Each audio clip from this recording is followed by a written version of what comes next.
Hey guys, welcome back to CLOWNFISH TV. This is Kneon. We're going to talk about the Rise of Skywalker because somebody has to. The Rise of Skywalker has come and gone and dropped off a freaking cliff in terms of public consciousness, I think. People really aren't talking much about this movie other than the Raylos, who are still very salty about Ben Solo not getting his happy ending. Oh well. Oh well.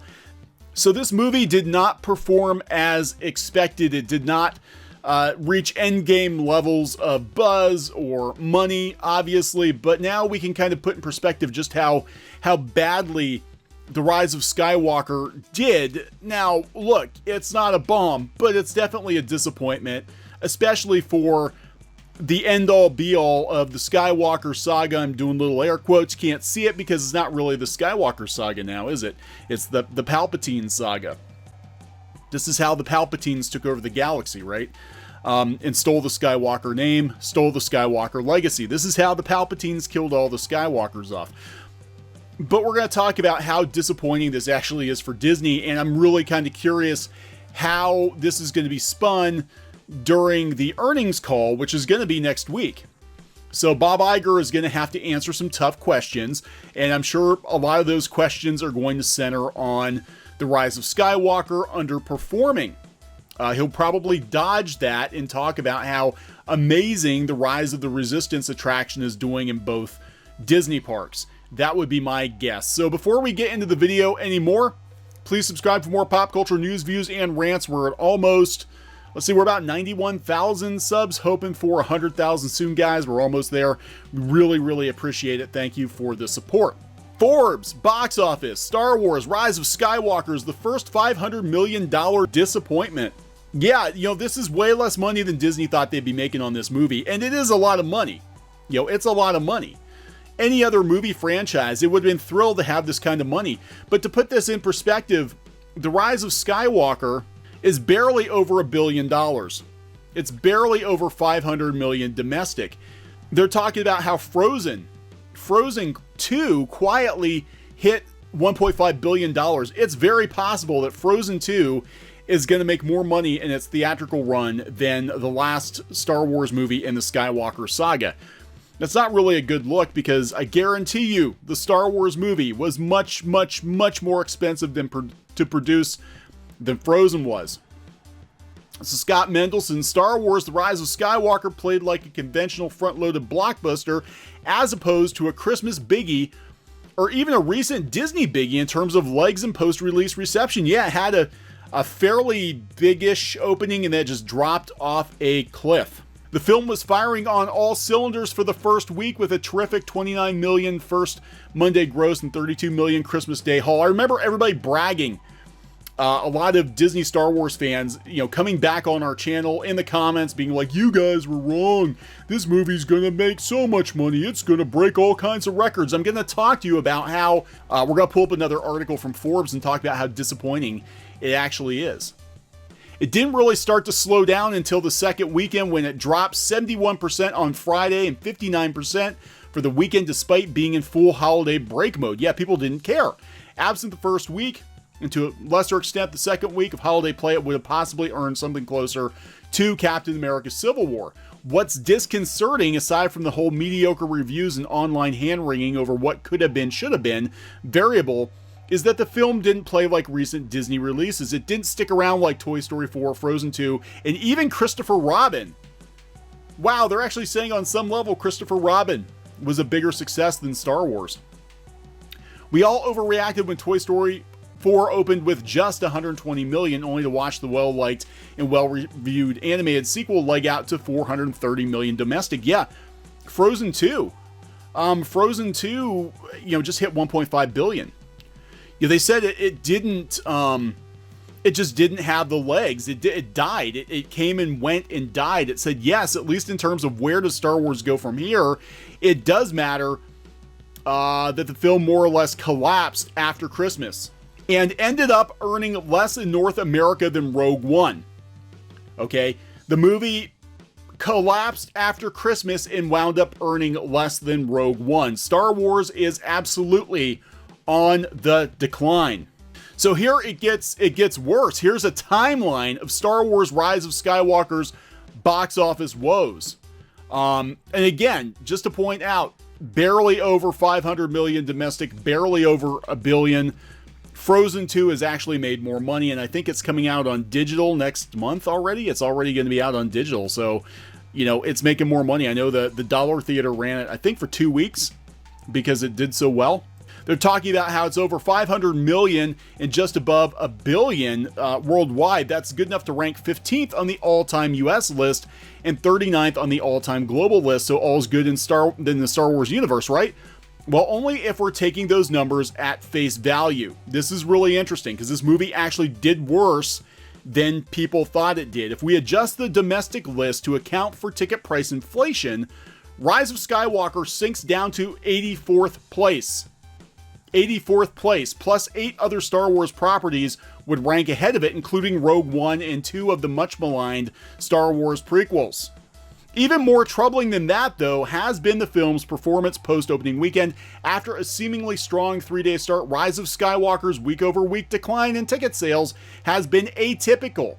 Atypical not only for the franchise, but for any blockbuster of this scale. This isn't just sounding a false alarm. Star Wars is in trouble. This movie, even on the low end of projection, should have done much, much better than it did. As we head into the upcoming weekend, it's only expected to get worse. So what went wrong? Let's look at this. It's been underwhelming. Even though it made $1 billion, it's been underwhelming. Keep this in mind. Disney's latest project had the widest release of any Star Wars film ever. Okay, widest release ever. 4,400 theaters domestically.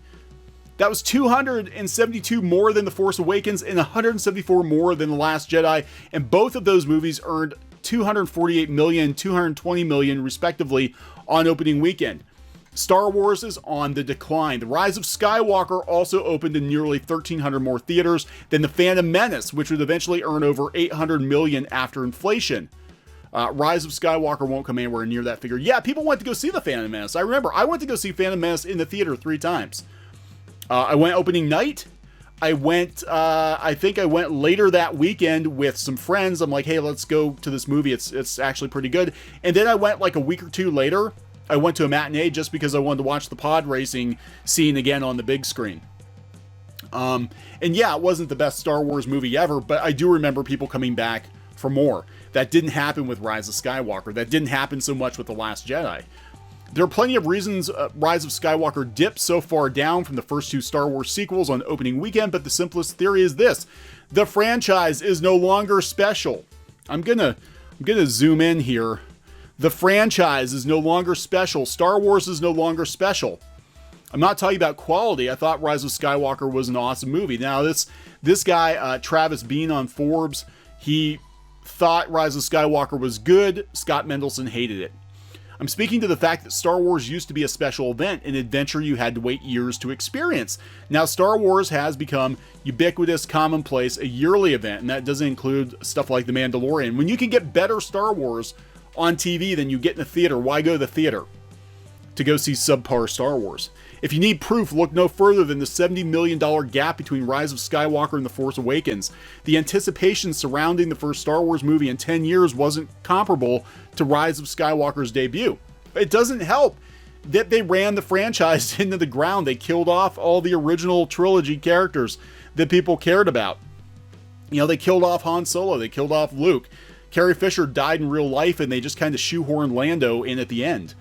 Weekend 2. A scary thought popped into the Star Wars fans' head. Could Rise of Skywalker join the $100 million Losers Club? And it did. Before Weekend 2, there were only 10 members in the club. That means they had to earn $100 million less on the second weekend than it did opening weekend. It wouldn't have been a huge deal if they had made more money, right? Of all the club members, only Iron Man 3 had earned less than Rise of Skywalker, and a lot of people hated Iron Man 3. Sure enough, though, the latest Disney project defied all expectations and only pulled in $105 million less, with a $72.4 million massive 59% drop. That ranked as the 5th worst drop of anybody in the club, with The Last Jedi ranking first. Yeah, people didn't like The Last Jedi. We keep telling you that. Nobody believes us. The Last Jedi, you can trace all the problems with Star Wars, Disney Star Wars, back to The Last Jedi. It completely broke goodwill. Things got worse on weekend 3. After pulling in $34.5 million on the third weekend, Rise of Skywalker went from owning the 5th worst second weekend drop in the $100 million Losers Club to sporting the 3rd worst weekend drop, an insane 81% decline. Of course, that dip doesn't seem as bad when you consider Rise of Skywalker's massive opening weekend, but then you have to remember almost every single film in the club both made more than Rise of Skywalker on opening weekend and had a smaller third weekend drop. Force Awakens only dropped 63%. People actually liked The Force Awakens. A lot of people liked it. Not everybody liked it, but it was a much more popular movie than The Last Jedi. Last Jedi killed the franchise. Weekend 4, here's where Rise of Skywalker hits rock bottom. Rock bottom. Moving beyond the $100 million Losers Club, it turns out that Disney's latest Star Wars film experienced the worst 4th weekend decline of any movie to ever make at least $175 million on opening weekend. Let's reread that. It experienced the worst 4th weekend decline of any movie ever to make at least $175 million on opening weekend. It was the biggest drop of any Star Wars movie ever, especially the last 2 sequels. After 4 weekends, Rise of Skywalker's domestic total stood at $478.3 million, while in the same time frame, The Last Jedi was $572 million, and The Force Awakens was at $812 million. Like, it's half of what The Force Awakens was. Almost half. They're talking about this weekend, it's going to be even worse. It's going to be worse. It's over. It's over. Star Wars is over. This upcoming weekend, things aren't looking better. Box Office Mojo is projecting a $5 million 3-day, which would rank 7th at the box office. Unfortunately, that total would rank behind Jumanji, which has been in theaters for 1 week longer. Jumanji's got more legs than Star Wars at this point. That would bring Rise of Skywalker's domestic total to about $502 million after 6 weekends. The Last Jedi's gross stood at $604 million. The Force Awakens was at $879 million, and it looks like Rise of Skywalker, which I'm sure was more expensive to produce, is going to wind up with a little over $500 million domestic. By the way, Rise of Skywalker will never catch Rogue One's lifetime domestic gross of $532 million. Rogue One, which wasn't considered a massive hit, it did okay, but it looks like Rogue One made more money. That means Disney's latest venture will rank 4th amongst all the Star Wars films before inflation and 9th after inflation. After inflation, it's almost rock bottom. So this is bad. This is really bad. People try to be like, well, $1 billion is great. Not when you're spending $500 or $600 million on a movie. Not when it becomes very, very clear that Star Wars is screwed. Star Wars is screwed. Nobody cares. Nobody cares. Episode 9 was, it wasn't a bomb, but it definitely is a flop, I think. It dropped off a cliff faster than any other Star Wars movie, other than Solo. And it's pretty bad. It's pretty bad. So I'm going to wrap this one up. Very interesting to see how this all breaks down, because it is worse than people are making it out to be. And Disney is going to have to answer for it, but you know what? They're not going to. I guarantee you, they have the earnings call next week. Bob Iger is going to sidestep this. He's going to point to the success of The Mandalorian. He's going to point to the crowds at Galaxy's Edge now that they had the second ride open. He's going to completely ignore the elephant in the room, which is the Rise of Skywalker deflating very, very quickly. All right, guys, we'll talk later. Hey, guys, thanks for watching Clownfish TV. Please consider supporting the channel. Go to clownfishsupport.com. That's clownfishsupport.com. And if you want to join our community, go to clownfishtalk.com. That's clownfishtalk.com. Please subscribe, ring the bell for notifications. We will talk to you next time.